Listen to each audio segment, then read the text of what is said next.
नमस्ते दोस्तों, कैसे हैं आप सब। मैं हूं आपका दोस्त ईशान। हमारी आज की कहानी जुड़ी है नवग्रहों में सबसे महत्वपूर्ण न्याय के देवता शनिदेव के जन्म और उनके अद्भुत पराक्रम से। ये कथा है सूर्य भगवान और उनकी प्रथम पत्नी देवी संध्या के वैवाहिक जीवन की।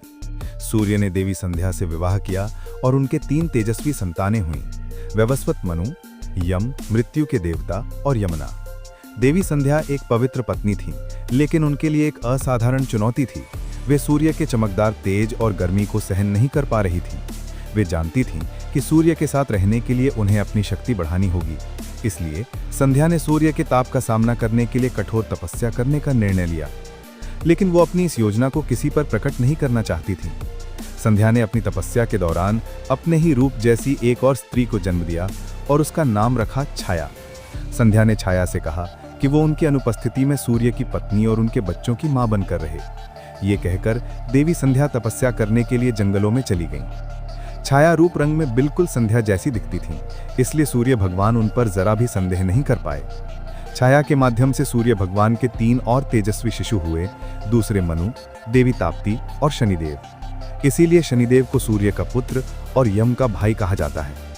जब शनिदेव छाया के गर्भ में थे, तब उनकी माता ने भगवान शिव को प्रसन्न करने के लिए धधकते हुए सूर्य के नीचे ही अत्यंत गंभीर तपस्या शुरू कर दी। छाया पूरी तरह से शिव की पूजा में डूबी हुई थी, इसीलिए गर्भ के भीतर शनि का पोषण स्वयं दिव्य शक्ति कर रही थी। इतने लंबे समय तक धधकते सूरज के नीचे तपस्या करने के कारण गर्भ के अंदर ही शनि का रंग गहन काला हो गया था। जैसे ही शनिदेव का जन्म हुआ, सूर्य भगवान ने उनके श्याम वर्ण को देखकर तुच्छ जाना और संदेह किया, क्या ये मेरा ही पुत्र है। सूर्य का ये संदेह, ये अनादर बाल शनि को अत्यंत क्रोधित कर गया।